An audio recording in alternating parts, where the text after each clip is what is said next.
शनिवार को शनि देव की पूजा करने से सभी कष्टों से मुक्ति मिलती है। शनि की 7.5 और ढैया के दौरान शनि के प्रभाव व्यक्ति पर पड़ते हैं, जिसके कारण वह परेशानियों से घिर जाता है। लेकिन शनि देव के कष्टों से मुक्ति पाने के लिए हर शनिवार को व्रत कर कथा पढ़ना चाहिए।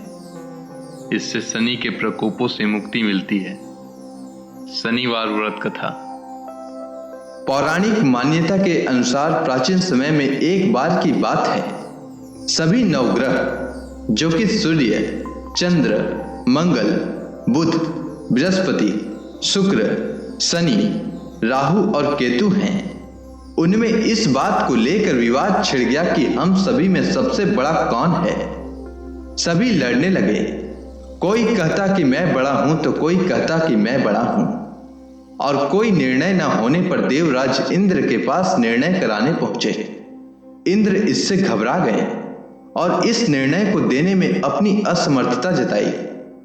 परंतु उन्होंने कहा कि इस समय पृथ्वी पर राजा विक्रमादित्य हैं, जो कि अति न्यायप्रिय हैं। वही इसका निर्णय कर सकते हैं। सभी ग्रह एक साथ राजा विक्रमादित्य के पास पहुंचे और अपना विवाद बताया, साथ ही निर्णय के लिए कहा। राजा इस समस्या से अति चिंतित हो उठे, क्योंकि वे जानते थे कि जिस किसी को भी छोटा बताया वही कुपित हो उठेगा। तब राजा को एक उपाय सूझा। उन्होंने स्वर्ण, रजत, कांस्य, पीतल, सीसा, रांगा, जस्ता, अभ्रक और लोहे से 9 सिंहासन बनवाए और उन्हें क्रम से रख दिया। फिर उन सभी से निवेदन किया कि आप सभी अपने अपने सिंहासन पर स्थान ग्रहण करें। जो अंतिम सिंहासन पर बैठेगा वही सबसे छोटा होगा। लौह सिंहासन सबसे बाद में होने के कारण शनि देव सबसे बाद में बैठे तो वही सबसे छोटे कहलाएं। उन्होंने सोचा कि राजा ने यह जानबूझकर किया है। उन्होंने कुपित होकर राजा से कहा, राजा, तू मुझे नहीं जानता। सूर्य एक राशि पर 1 महीना, चंद्रमा 2.25 महीना, मंगल 1.5 महीना, बृहस्पति 13 महीना व बुध और शुक्र 1-1 महीने विचरण करते हैं, परंतु मैं 2.5 से 7.5 साल तक रहता हूं। बड़े बड़ों का मैंने विनाश किया है। श्री रामचंद्र जी की 7.5 आने पर उन्हें वनवास हो गया। रावण की आने पर उसकी लंका को बंदरों की सेना से परास्त होना पड़ा। अब तुम सावधान रहना, क्योंकि अगला विपत्ति तुम पर आने वाला है। ऐसा कहकर कुपित होते हुए शनि देव वहां से चले गए। अन्य देवता खुशी खुशी वहां से गए। कुछ समय बाद राजा की 7.5 आई। तब शनि देव घोड़े के सौदागर बनकर वहां आए। उनके साथ कई बढ़िया घोड़े थे। राजा ने यह समाचार सुन अपने अश्वपाल को अच्छे घोड़े खरीदने की आज्ञा दी। उसने कई अच्छे घोड़े खरीदे। वह एक सर्वोत्तम घोड़ा राजा को सवारी के लिए दिया। राजा ज्यों ही उस पर बैठा, वह घोड़ा सरपट वन की ओर दौड़ा। वन में पहुंचकर वह अंतर्ध्यान हो गया और राजा भूखा प्यासा भटकता रहा। तब एक ग्वाले ने उसे पानी पिलाया।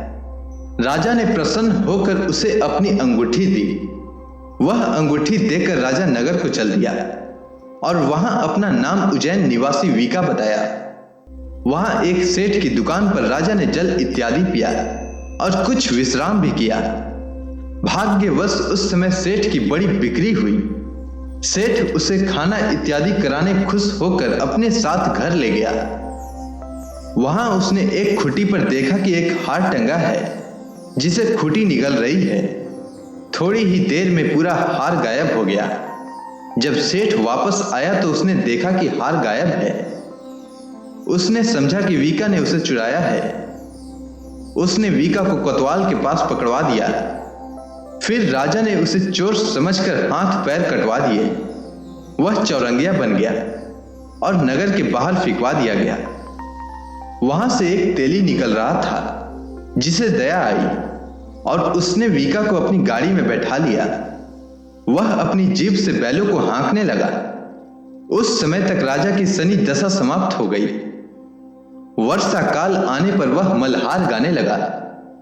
तब वह जिस नगर में था वहां की राजकुमारी मन भावनी को वह मल्हार इतना भाया कि उसने मन ही मन प्रण कर लिया कि उस राग गाने वाले से ही विवाह करेगी।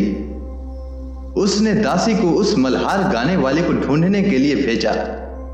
दासी ने बताया कि वह चौरंगिया है, परंतु राजकुमारी नहीं मानी। अगले ही दिन से वह इस बात को लेकर अनशन पर बैठ गई कि विवाह करेगी तो उसी से। उसे बहुत समझाने पर भी जब वह ना मानी तो राजा ने उस वीका को बुलावा भेजा और विवाह की तैयारी करने को कहा। फिर उसका विवाह राजकुमारी से हो गया। तब एक दिन सोते हुए स्वप्न में शनि देव ने राजा से कहा, राजन, देखा तुमने मुझे छोटा बताकर कितना दुख झेला। तब राजा ने उनसे क्षमा मांगी और प्रार्थना की कि हे शनि देव, जैसा दुख मुझे दिया है किसी और को ना देना। शनि देव मान गए और कहा कि जो कोई भी मेरा कथा सुनेगा और व्रत करेगा उसे मेरी दशा में कोई दुख ना होगा। जो नित्य मेरा ध्यान करेगा और चींटियों को आटा डालेगा उसके सारे मनोरथ पूर्ण होंगे। साथ ही राजा को हाथ पैर भी वापस दिए। प्रातः आंख खुलने पर राजकुमारी ने देखा तो वह आश्चर्यचकित रह गई। वीका ने उसे बताया कि वह उज्जैन का राजा विक्रमादित्य है। सभी अत्यंत प्रसन्न हुए। सेठ ने जब सुना तो वह क्षमा मांगने लगा। राजा ने कहा कि वह तो शनि देव का कोप था, इसमें किसी का कोई दोष नहीं। सेठ ने फिर भी निवेदन किया कि मुझे शांति तभी मिलेगी जब आप मेरे घर चलकर भोजन करेंगे। सेठ ने अपने घर नाना प्रकार के व्यंजनों से राजा का सत्कार किया। साथ ही सभी ने देखा कि जो खुटी हार निकल गई थी वही अब उसे उगल रही थी। सेठ ने अनेक मोहरे देकर राजा का धन्यवाद किया और अपनी कन्या श्री कौरी से पानी ग्रहण का निवेदन किया। राजा ने सहर्ष स्वीकार किया। कुछ समय पश्चात राजा अपने दोनों रानियों मन भावनी और श्री कौरी सहित उज्जैन नगरी को चल दिए। वहां पुरवासियों ने सीमा पर ही उनका स्वागत किया। सारे नगर में दीप जलाए गए और खुशियां मनाई गई। राजा ने घोषणा की कि मैंने शनि देव को सबसे छोटा बताया था, जबकि असल में वही सर्वोपरि हैं। तब से सारे राज्य में शनि देव की पूजा और कथा नियमित होने लगी। सारी प्रजा ने बहुत समय खुशी और आनंद के साथ बिताया। जो कोई शनि देव की इस कथा को सुनता या पढ़ता है उसके सारे दुख दूर हो जाते हैं। तो बोलिए शनि देव महाराज की जय।